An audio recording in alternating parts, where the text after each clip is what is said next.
2,500 years ago, the father of modern thinking, Plato, once remarked that the greatest mistake in the treatment of diseases is that there are physicians for the body and physicians for the spirit, although the two cannot be separated. And this truth has not changed in all the years since Plato's assertion, because still today, according to the World Health Organization, health is a state of physical well-being, emotional well-being, social, psychological well-being, and spiritual well-being.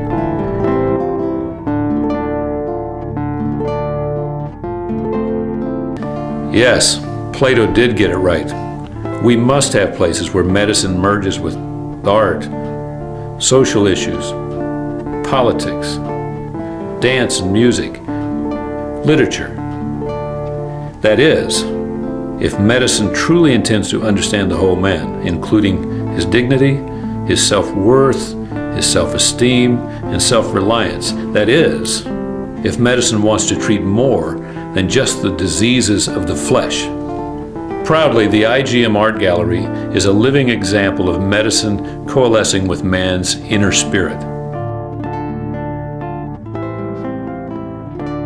But suppose, just for a minute, that there were no venues like the IGM Art Gallery. The ensuing void would deny more than can be imagined. Yes, the big art and the big extravaganzas would continue.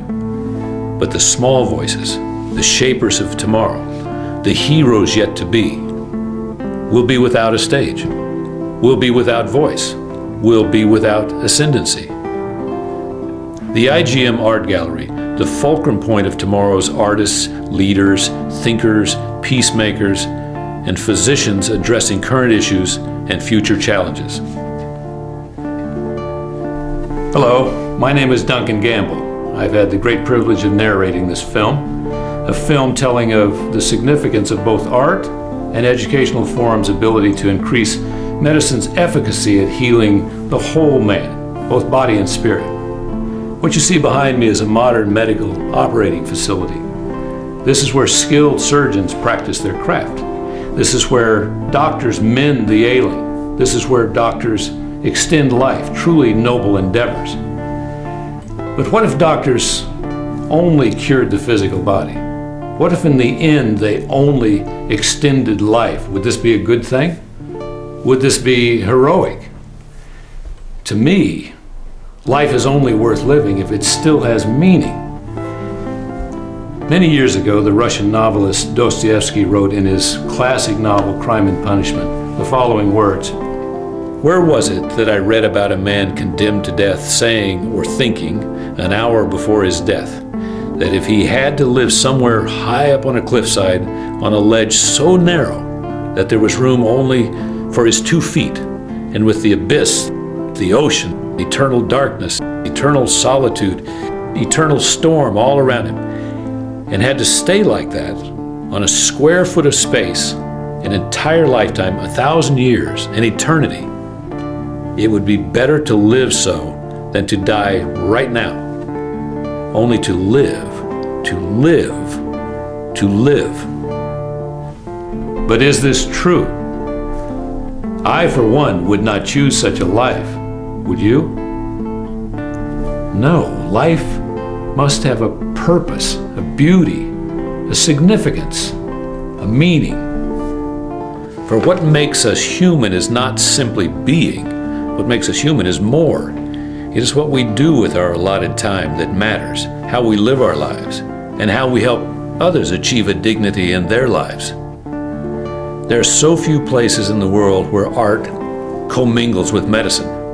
There are so few places in the world where learned discussion of environmental issues, health and peace, and development commingle with medicine. There are so few places that take a risk on new talent, new thinkers, new ideas, that take a risk on a tomorrow, that take a risk on a better tomorrow. We need a star, a dream to follow, wherever it takes us.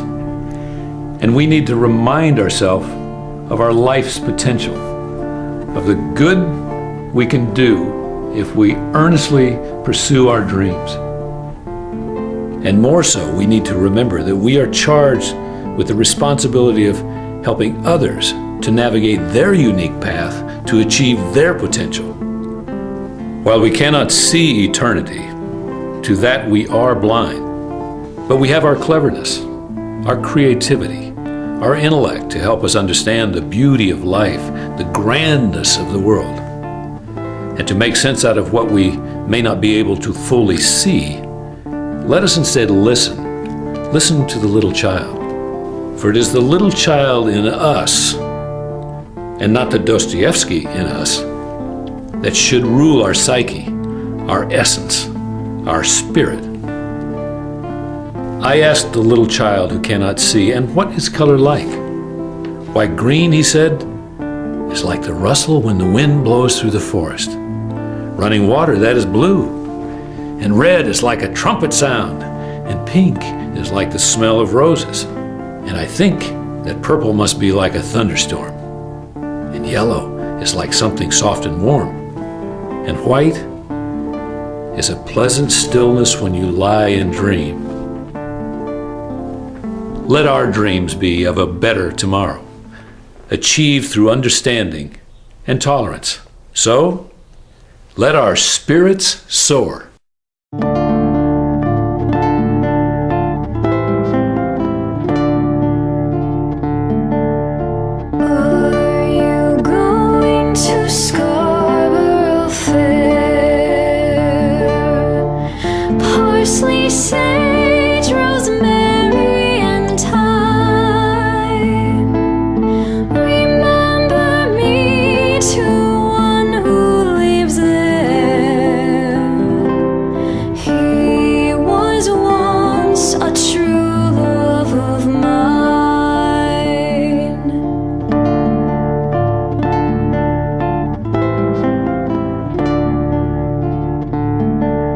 Tell him to make me a camerac shirt,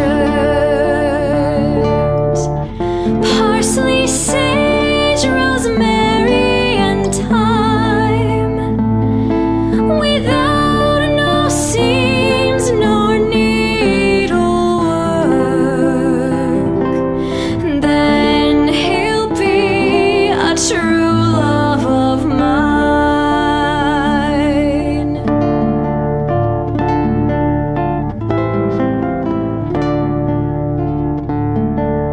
Tell him to reap it with a